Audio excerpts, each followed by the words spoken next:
Sharlyn, Sarac, Mark Reddings. This is Perth's National 9 News.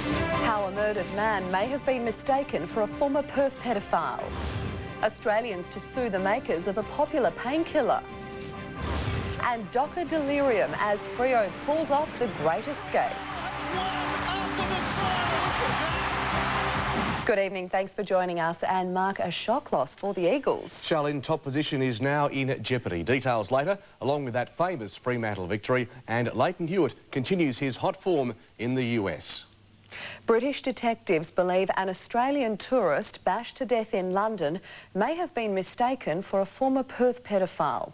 The man bore an uncanny resemblance to Robert Excel, a serial sex offender who'd been deported to England just 2 days earlier.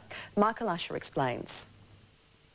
The last sighting of Newton Thompson, security cameras outside his hotel caught him leaving the night before he was murdered back in his hotel room. And this is Robert Excel, serial pedophile who was extradited from Perth to London just 2 days before Mr. Thompson's murder. His return to Britain caused outrage and he remains in hiding, fearing he'll be killed. Both men are in their 60s, wear similar glasses, have white hair and a beard and speak with an Australian accent. British media have picked up on police appeals for help in the murder of Newton Thompson, with detectives saying one angle being closely followed is that a vigilante may have killed Mr. Thompson, suspecting he was the pedophile Robert Excel. London's Serious Crime Police Division told us today, mistaken identity is a line of inquiry. We want to hear from anyone who heard someone bragging about killing Excel. But police have no idea where Mr. Thompson went walking in London before he was murdered, if he talked to anyone or was followed.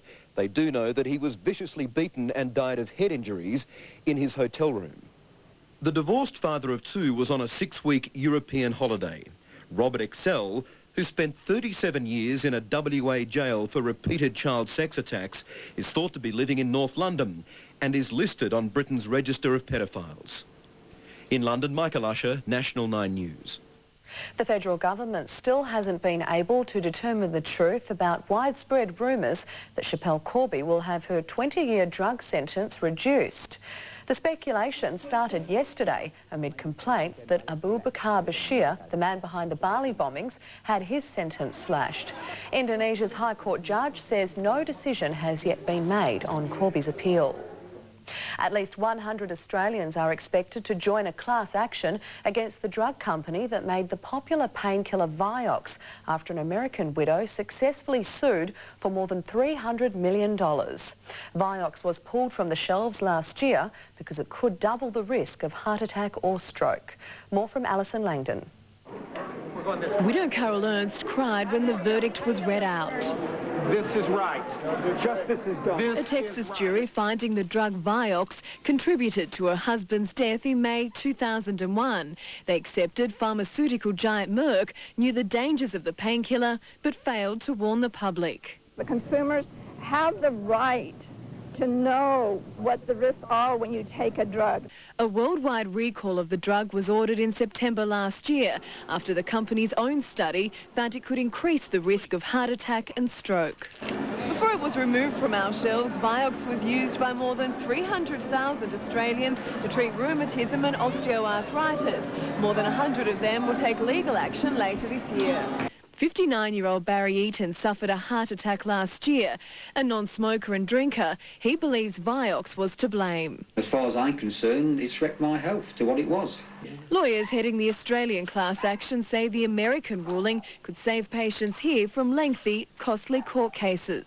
I would hope that in the light of that decision, Merck now realises that the writing is on the wall and makes arrangements to compensate people as quickly as possible. It's expected more Australians will now come forward. Certainly hundreds, if not thousands, of people have been injured. Alison Langdon, National 9 News. Flamboyant Labor MP John Quigley has revealed he's battling cancer. The 56-year-old member for Mindarie has been diagnosed with the same rare form of skin cancer that killed Yes Minister star Paul Eddington in the mid-90s. We'll make sure that the facilities are available for John to have the treatment that he will need. Certainly our best wishes go to him and Michelle for the challenge that lies ahead. Mr Quigley will undertake experimental treatment for the cancer. Police are hunting for a gang of thieves who used a forklift